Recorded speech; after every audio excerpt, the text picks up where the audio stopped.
ಹಿಂದೂ ಹತ್ಯಾಕಾಂಡಕ್ಕೆ ಮೊಟ್ಟ ಮೊದಲ ಪ್ರತೀಕಾರ ಸಿಕ್ಕಿದೆ. ಕಾಶ್ಮೀರದ ಬಂಡಿಪೋರದಲ್ಲಿ ಅತಿ ದೊಡ್ಡ ಬೇಟೆಯಾಡಿದೆ ಭಾರತದ ಸೈನ್ಯ.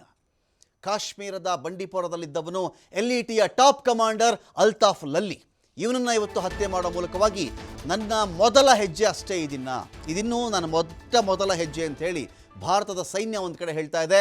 ಅಲ್ತಾಫ್ ಲಲ್ಲಿ ಇನ್ನಿಲ್ಲ. ಅಲ್ತಾಫ್ ಲಲ್ಲಿಯನ್ನು ಭಾರತದ ಸೇನೆ ಮುಗಿಸಿ ಹಾಕಿದೆ, ಹತ್ಯೆ ಮಾಡಿದೆ ಅವನನ್ನು.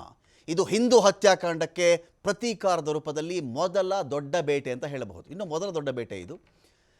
ಯಾರೆಲ್ಲ ಈ ಪಹಲ್ಗಾಮಲ್ಲಿ ಹತ್ಯಾಕಾಂಡ ಮಾಡಿದ್ರೋ ಅವರನ್ನು ಮುಗಿಸ್ತಾರೆ ಇಷ್ಟರಲ್ಲೇ ಅಂತ ಮಾಹಿತಿ ಇದೆ. ಇಷ್ಟರಲ್ಲೇ ಅವರನ್ನು ಮುಗಿಸ್ತಾರೆ ಅಂತ ಮಾಹಿತಿ ಇದೆ. ಇದೀಗ ಅದಕ್ಕಿಂತ ಮುಂಚಿತವಾಗಿ LETಯ ಟಾಪ್ ಕಮಾಂಡರ್ ಅಲ್ತಾಫ್ ಲಲ್ಲಿಯನ್ನು ಹತ್ಯೆ ಮಾಡಿದ್ದಾರೆ ಭಾರತದ ಸೈನ್ಯ. ಸೇನೆಯಿಂದ ಆಪರೇಷನ್ ಟಿಕ್ಕಾ ಕಾರ್ಯಾಚರಣೆ ಒಂದೇ ಒಂದು ಕ್ಷಣಕ್ಕೂ ನಿಂತಿಲ್ಲ. ಇಲ್ಲಿ ಆಪರೇಷನ್ ಟಿಕ್ಕಾ ಕಾರ್ಯಾಚರಣೆ ಒಂದೇ ಒಂದು ಕ್ಷಣ ಕೂಡ ಇದು ಸ್ಟಾಪ್ ಆಗಿಲ್ಲ.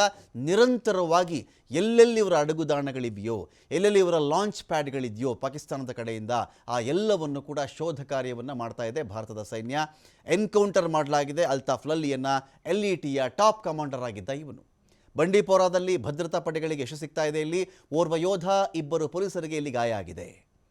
ಗುಂಡಿನ ಚಕಮಕಿ ಆಗುತ್ತಲ್ಲ, ನಮ್ಮ ಕಡೆ ಯೋಧನಿಗೂ ಒಂದು ಕಡೆ ಇಲ್ಲಿ ಗಾಯ ಆಗಿದೆ, ಪೊಲೀಸರಿಗೂ ಗಾಯ ಆಗಿದೆ. ಇಲ್ಲಿ ಕಾಶ್ಮೀರದ ಅತಿ ಸೂಕ್ಷ್ಮ ಪ್ರದೇಶಗಳಲ್ಲಿ ಹೆಚ್ಚಿನ ಭದ್ರತೆಯನ್ನು ಕಲ್ಪಿಸಲಾಗಿದೆ. ಇಲ್ಲಿ ಉಗ್ರರ ಸಂಹಾರವನ್ನು ಮಾಡ್ತಾ ಇರೋದು ಭಾರತೀಯ ಸೇನೆ. ಅನೇಕ ವಿಡಿಯೋಗಳು ಬರೋಕ್ಕೆ ಶುರುವಾಗ್ತಾ ಇವೆ ಇದೀಗ.